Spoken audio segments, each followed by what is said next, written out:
सतगुरुदेव भगवान की।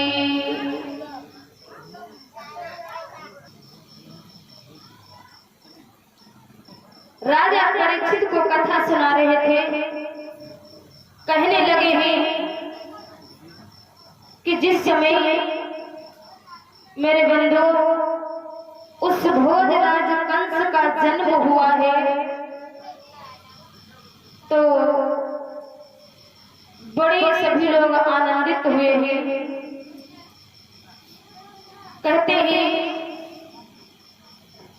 जब सपूत पैदा होते हैं तब अशुभ होते हैं और जब कपूत पैदा होते हैं तो अशुभ होते हैं। जब सपूत पैदा होते हैं तो शगुन होते हैं और जब कपूत पैदा होते हैं तो अशुभ होते हैं। क्या हुआ है बंधुओं कि पैदा होते ही बालक के आंधी तूफान मचाने लगी, बिजली चमकी आकाश हिलाया, महाप्रलय बरसाने लगी।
याद रखना जब कंस पैदा हुआ है तो ऐसी दशा हो गई है और धीरे धीरे समय व्यतीत हुआ। उसके बाद जब कंस 8 बरस का हुआ है तो ये कैसे उत्पात मचा रहा है। कंस जब धीरे धीरे 8 बरस का हुआ तो ये उत्पात मचाने लगा है। गांव के बालकों को बाहर ले जाता है, उनके साथ में बालक जाते हैं गांव के, और जैसे बाहर गांव के निकलता है तो सभी से पूछता है कि तुम्हारी अम्मा ने क्या बनाया और तुम्हारी अम्मा ने क्या बनाया है। कोई तो कुछ बताता है और कोई तो कुछ बताता है। कोई तो कहता है कि आज हमारी अम्मा ने खीर बनाई थी, तो उससे कहता है कि पहले जिभ्या निकालो। अरे वैसे हमें कैसे पता चलेगा? जीभ निकालो देखते ही। तो मेरे बंधु, जैसे वो बालक जीभ बाहर निकालता है तो अपनी तलवार से भोजराज कंस जिभ्या को ही काट लेता है। आज मेरे बंधु सभी गांव के छोरों को बाहर लेकर के जाता है और सभी से पूछता है, गांव के छोरों को लेकर के जावे।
क्या करता है, जब कंस बड़ा हुआ है तो साथ में बालकों को बाहर ले जाता है, किसी का सर काट लेता है, नदी में बहा देता है और किसी को जमीन में जिंदा ही गाड़ देता है। बहुत उत्पात मचा रहा है आज भोजराज कंस। मेरे भैया कहते हैं कि गरीबी तोड़ देती है वो जो रिश्ते खास होते हैं, गरीबी तोड़ देती है वो जो रिश्ते खास होते हैं, पराए अपने हो जाते हैं जब पैसा पास होते हैं। इसीलिए आज वो राजा का बेटा है, उसके पीछे 18 गुंडे लगे रहते हैं। मेरे बंधु, इधर क्या हुआ है, इधर क्या हुआ है, गोकुल में 7 लड़कियां दही बेचने के लिए आ रही थी। जैसे रास्ते में दही बेचने के लिए जा रही थी तो क्या देखा है, आगे भोजराज कंस अपने 18 गुंडों के साथ में खड़ा है। उन 7 लड़कियों का रास्ता रोक लेता है और कंस कहने लगा है, तुम सब कहाँ जा रही हो? लड़कियों से बोला है, क्या बोला? अरे हाथ उठाकर कही कंस ने, अरे आप कहाँ से आई? और मथुरा नगरी में तुम तो सो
सातों लड़कियों को रोक लेता है और उनसे पूछता है कि तुम कहाँ जा रही हो।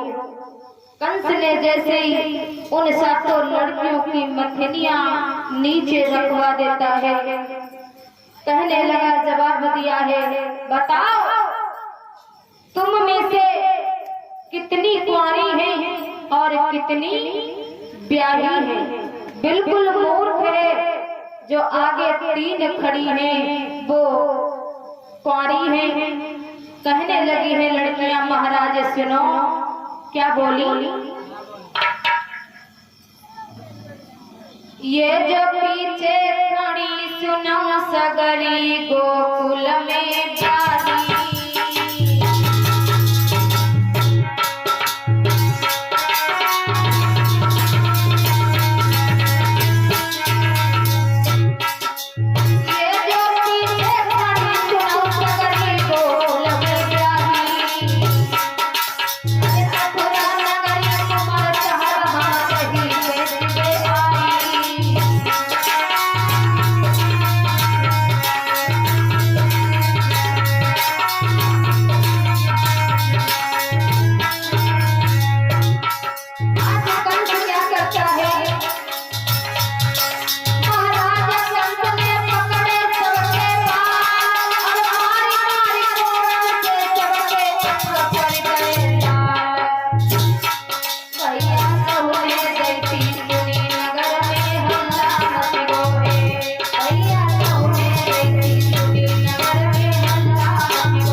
भैया उन तीनों लड़कियों को उसने बहुत मारा है।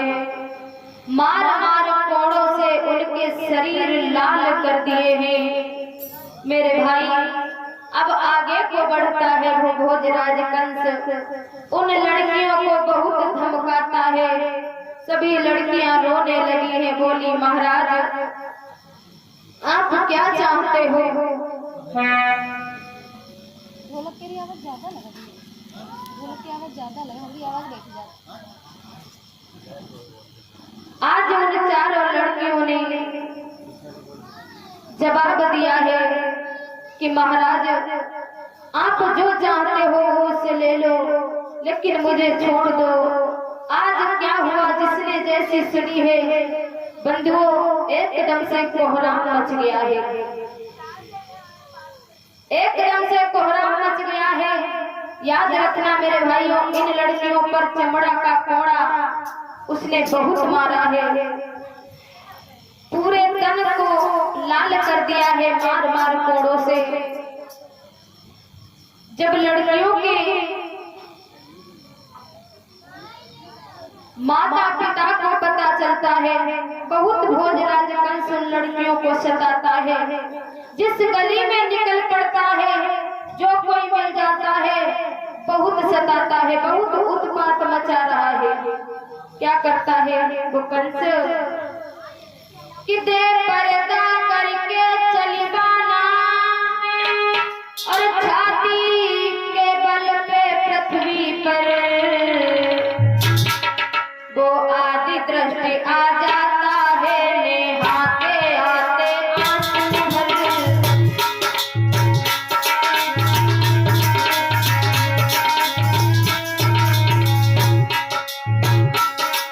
वो आदि दृष्टि आ जाता है, नेहाते आते आंसू भर।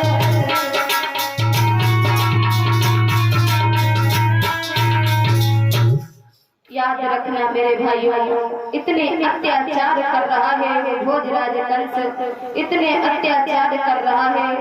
आज गोकुल के सब नर नारी बहुत दुखी हो गए और रोने लगे जब ये देखा कि कंस ने हमारी बेटियों की बेइज्जती की है। सभी ने, पूरे नगर वासियों ने ये देखा कि हमारी बेटियों की कंस ने बेइज्जती की है, तो सारी जनता महाराज उग्रसेन के पास में पहुंची। जैसे जाकर के कचहरी में पहुंची है और रोने लगी, जवाब दिया महाराज अब हम आपके राज्य में नहीं रहेंगे। बोले क्यों? अरे क्या बात हो गई? उग्रसेन ने बोले क्या बात हो गई, क्यों नहीं रहोगे? सारे नगरवासी कहने लगे हैं महाराज आपको नहीं पता है, आपका बेटा जो कंस है उसने हमारा जीना हराम कर दिया है, मुझे जीने नहीं दे रहा है, हमारी बेटियों की बेइज्जती करता है। आज जैसे महाराज उग्रसेन ने इतने शब्दों को सुना है, उसी समय कंस को दरबार में बुलाया है। जैसे भोजराज कंस दरबार में आता है, जैसे दरबार में आया तो महाराज उग्रसेन कहने लगे हैं कि हे बेटा देखिए पूरे नगरवासी क्या कह रहे हैं, बोले बताओ। महाराज उग्रसेन कहने लगे बेटा अगर तुम इस तरह इन सबको सताओगे तो ये तुम्हें राजा नहीं मानेंगे, राजा नहीं कहेंगे, अपनी प्रजा को सताया नहीं जाता है बेटा। आज जैसे कंस ने इतने शब्द सुने हैं, जैसे कंस ने इतने शब्दों को सुना है, कहने लगे पिताजी चाहे कुछ भी हो मैं कहलवाना भी नहीं चाहता हूँ, कोई मुझे राजा कहे या ना कहे। उग्रसेन कहने लगे बेटा अगर तुम इस तरह जुल्म उठाओगे तो ये प्रजा आपको राजा कभी नहीं मानेगी। जवाब दिया है इन वचनों से लाल का बदन पड़ गया लाली, पकड़ पिता को नीच ने दिया जेल में डाल। आज भोजराज कंस क्या करता है, जैसे पिताजी ने इतने शब्दों को कहा है, भोजराज कंस अपने पिताजी को मंत्रियों के द्वारा जेल में डलवा देता है। क्या करता है और करवाई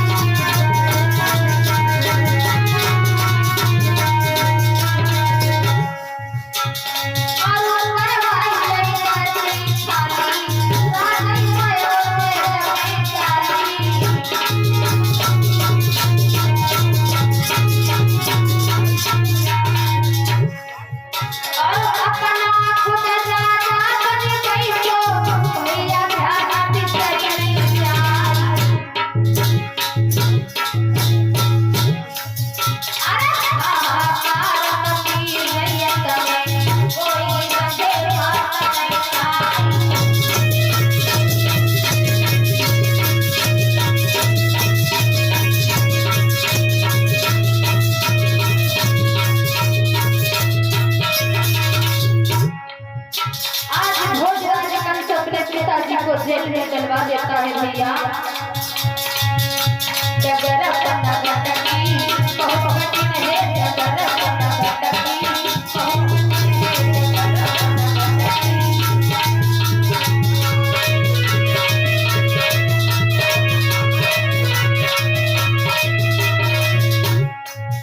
अरे बहुत कठिन है,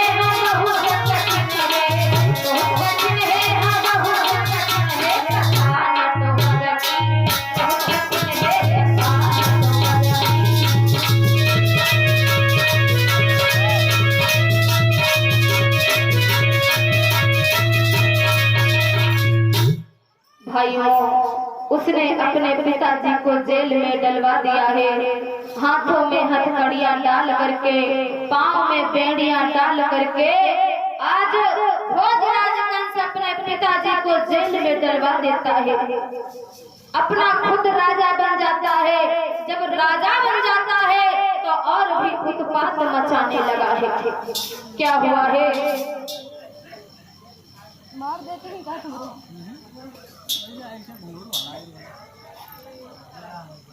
जब भोजराज कंस खुद राजा बन जाता है तो और भी उत्पात मचाने लगा है।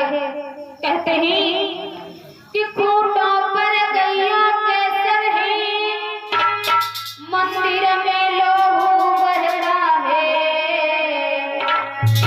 और कुटी कहे सो तंत्र मुनि काली कोठी में रहता है।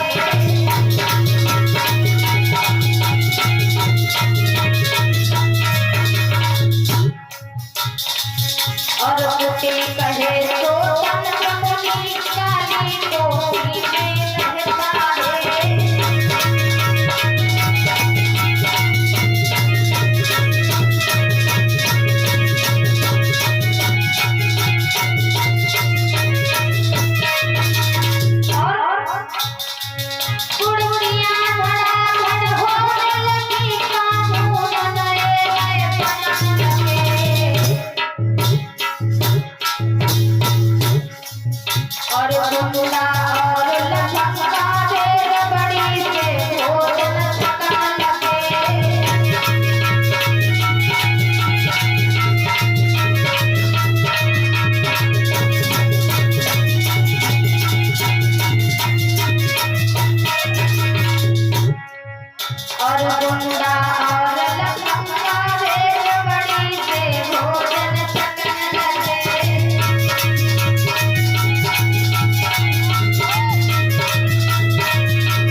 याद रखना, सैकड़ों की हालत बेढंग हो गई है जब कंस राजा बना है।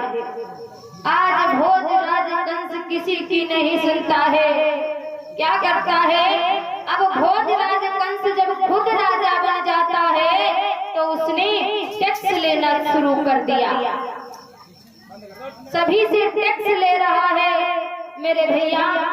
गाय पर टैक्स ले रहा है, मकानों पर टैक्स ले रहा है, और यहाँ तक इसने शौचालय पे भी टैक्स लेना शुरू कर दिया है। जितने राजा राज करते थे उनसे तिहाई ले रहा है। मेरे भाई, क्या हुआ? कंस जब राजा हुआ तो महान आत्माओं को सताने लगा है, महान आत्माओं को सता रहा है। आज इधर क्या हुआ? धीरे धीरे आगे को समय व्यतीत हुआ है। कहते हैं कि आधो जागिया हाथ कुड़ता, एक कमली फटी पुरानी है, नंबर वाली टोपी सर पे साधु की यही निशानी है।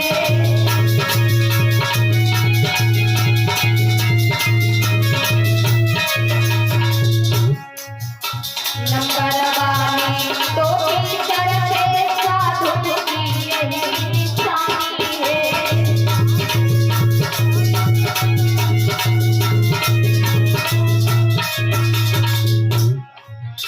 दीवाले तोड़ दिए उसने और आग लगाई जाने लगी। मंदिर में पहुंचो तो देखो पसी कढ़ाई जाने लगी।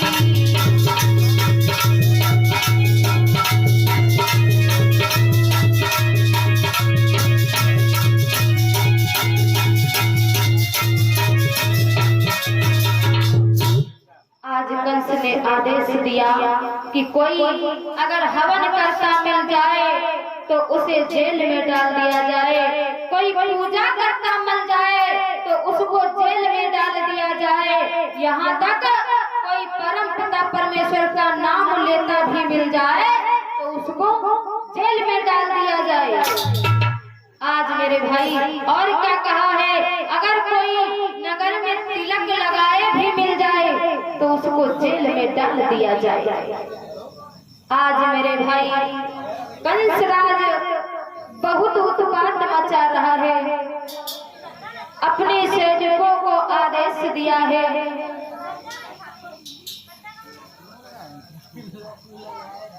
प्रेम से बोलिए गोविंद भगवान की।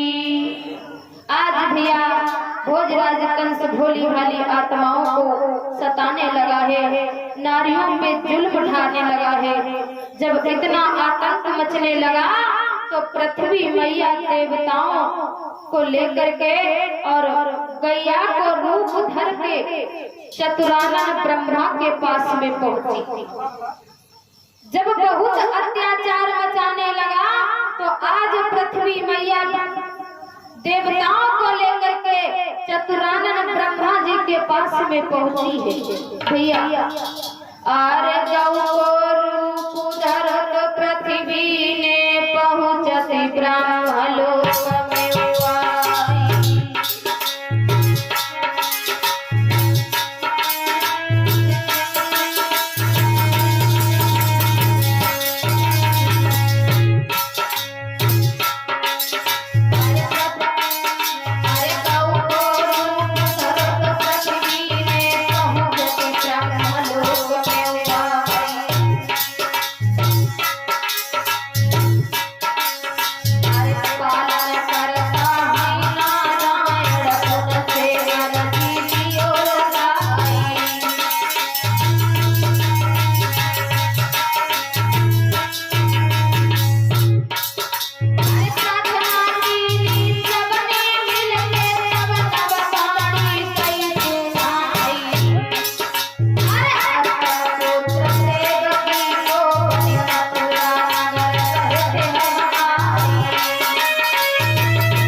मेरे भाइयों, जिस समय पृथ्वी मैया सभी देवताओं के साथ चतुरानन ब्रह्मा जी के पास में पहुंची है, रोते हैं सभी लोगों को पुकार लगाते हैं, प्रभु रक्षा करो, प्रभु रक्षा करो। तो आज परम पिता परमेश्वर ब्रह्मा जी कहने लगे हैं, अरे हे पृथ्वी, हम तो रचयिता हूँ, मैं रचयिता हूँ, अरे पालन करता तो नारायण है, आप उनकी शरण में जाइए। तो सभी देवता बोले, वो कहाँ मिलेंगे? उसी समय भगवान शंकर जी आ जाते हैं। भगवान भोलेनाथ कहने लगे कि हे देवताओं, भगवान नारायण तो घट घट में है, भगवान नारायण तो घट घट में है। अरे जो भी उनको सच्चे मन से बुलाता है, भगवान नारायण दौड़े चले आते हैं। आप यहीं से आवाज लगाओ। आज सभी लोगों ने क्या किया है, वहीं से आवाज लगाने लगे, आवाज लगाते हैं। और पृथ्वी माँ वैसे तो मेरे भाइयों ईश्वर निराकार है, लेकिन साकार में कैसे आता है? जैसे देवता पृथ्वी माँ ने आवाज लगाई है, तो आकाशवाणी हुई है। क्या हुई? ऊपर से आकाशवाणी हुई है, हे देवताओं, हे पृथ्वी, मेरी बात सुनो। क्या आकाशवाणी हुई है भैया? हे देव वृंद ऋषियों मुनियों, रोई रोई के मती रुलइयो।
पृथ्वी मैया सभी देवता आवाज लगाते हैं, तो ऊपर से आवाज आई है, हे पृथ्वी, हे देवताओं, रो रो करके हमें और ना रुलाओ। तुम्हें पता है हिरण्यकश्यप को मारने के लिए नरसिंह बन करके आए थे, रावण के लिए राम बन करके आए थे, और वही कंस काल एवं जरासंध और शिशुपाल के लिए यदुवंश में कन्हैया बन करके आ रहा हूँ। आज मेरे बंधु क्या होता है, जैसे इतने शब्द सुने हैं तो देवता बोले, प्रभु त्रेता में जब आप आए राम बन करके, तो हम सभी लोग बानर बन करके आए थे। जब आप त्रेता में आए तो हम सब बानर बन करके आए थे। अब की बार जब आप कृष्ण बन करके आएंगे तो मैं क्या करूंगा? तो भगवान कहने लगे हैं कि हे देवताओं, तुम सब ग्वाल ग्वाल बन करके चलोगे और मैं तुम्हारा भूख कहूंगा। कहने लगे क्या? अरे तुम हो तो चलियो भूमि पर मेरे सुरगानी, रामा धरियो याद बना रूपती।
इस प्रकार से आवाज आती है, तुम लोग ग्वाल ग्वाल बन करके ब्रजमंडल में चलिए और मैं यदुवंश में जन्म लूंगा। भाइयों इधर क्या होता है,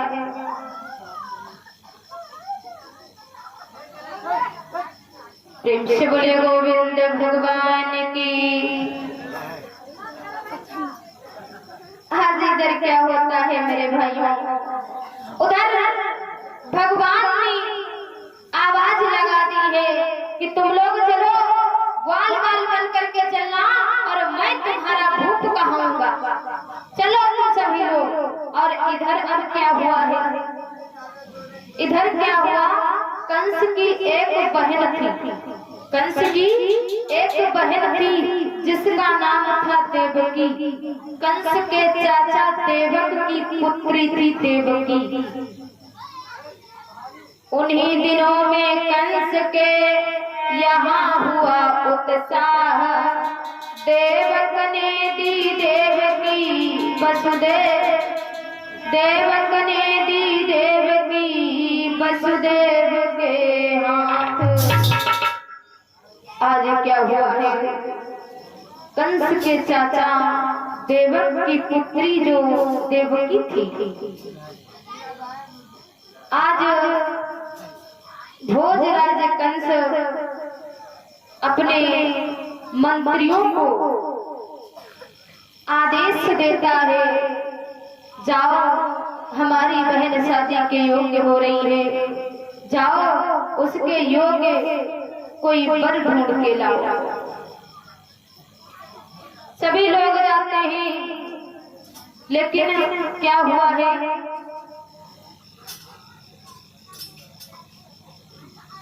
भोजराज कंस ने क्या किया, देवकी का विवाह वसुदेव के साथ में बड़ी धूमधाम से किया है।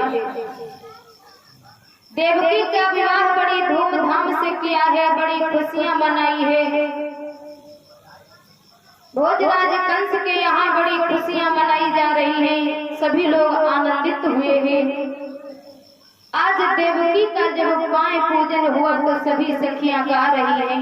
कैसे गा रही हैं कि आज हे रहो कन्यादान देवकी तेरे अंगना, आज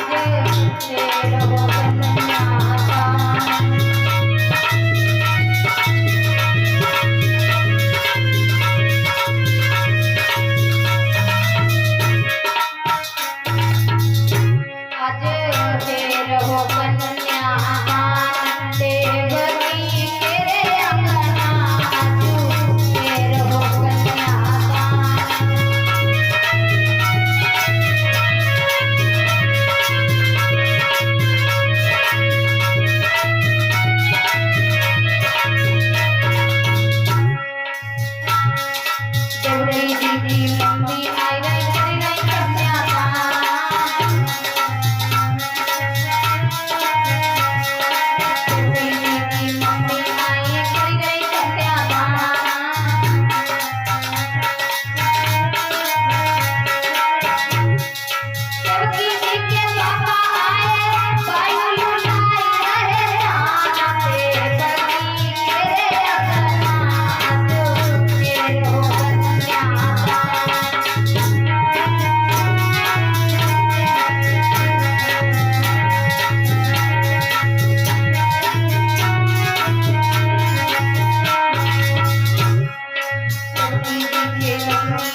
भाइयों, इस प्रकार से देवकी का पाय पूजन हुआ, बड़ी धूमधाम के साथ में विवाह हुआ।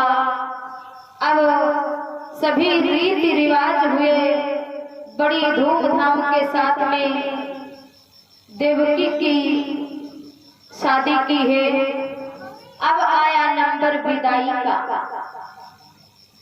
अब नंबर आया है विदाई का, तो बड़ी धूमधाम के साथ में भोजराज कंस ने अपनी बहन देवकी का विवाह किया है कि राजा ने वैद को विधि द्वारा वो शुभ विवाह संपन्न किया।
भोजराज कंस ने बड़ी धूमधाम से आज अपनी बहन देवकी का विवाह किया।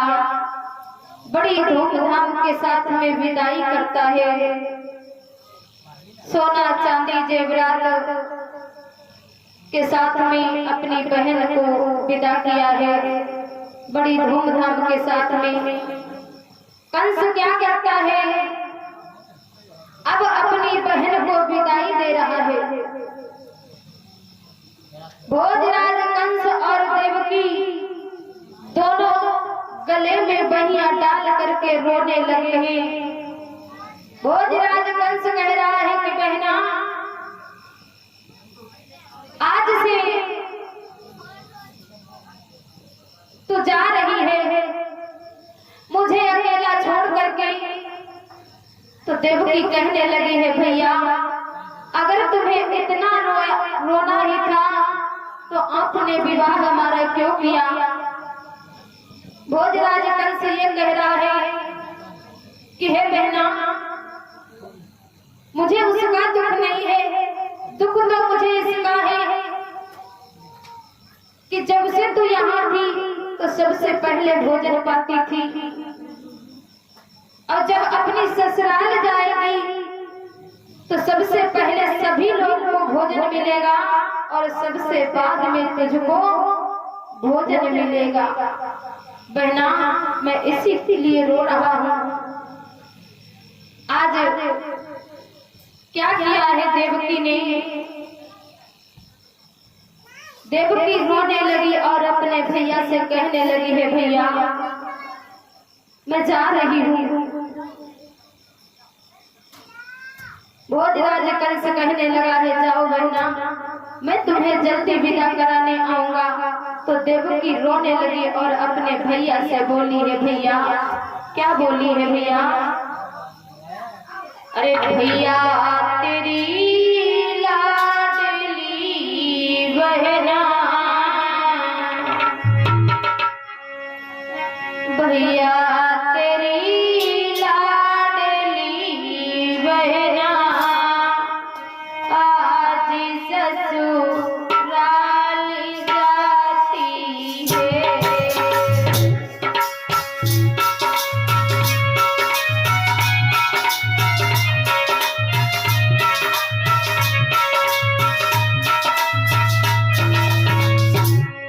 भैया तेरी लाडली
और ये कुछ दानदाताओं के नाम हैं। हमारे भैया ब्रजेश कुमार वर्मा भेलवा से सादर 51 मुद्राएं भगवान के चरणों में पावन दान किए हैं। सुधीर कुमार भैया गोला से इस सादर 51 मुद्राएं भगवान के चरणों में पावन दान किए हैं। और मामा रजौरा से इस सादर 51 मुद्राएं भगवान के चरणों में पावन दान किए हैं। मंगल में कामना सदा भोलेनाथ भंडार भरते रहे, यही कामना उकांक्षा है। प्रेम से बोले गोविंद भगवान की, राघवेंद्र सरकार की। आज मेरे भैया क्या होता है, देवकी को भोजराज कंस रथ में बिठा दिया है। आज जैसे देवकी को रथ में बिठाया है और देवकी को छोड़ने के लिए भोजराज कंस भी पीछे पीछे जा रहा था।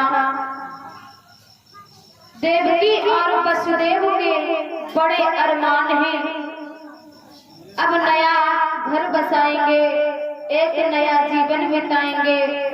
लेकिन मेरे भैया शायद भगवान को देवकी और वसुदेव का प्रेम वो प्यार मंजूर नहीं था, क्योंकि जैसे ही भोजराज कंस ने देवकी को रथ में बिठा करके गांव से बाहर निकला है, जैसे कंस अपनी बहन को छोड़ने के लिए जा रहा था, रथ में देवकी बैठी जा रही थी, तो क्या हुआ भैया कि रथ में देवकी जा रही थी, पीछे से एक रिसाला था कि रथ में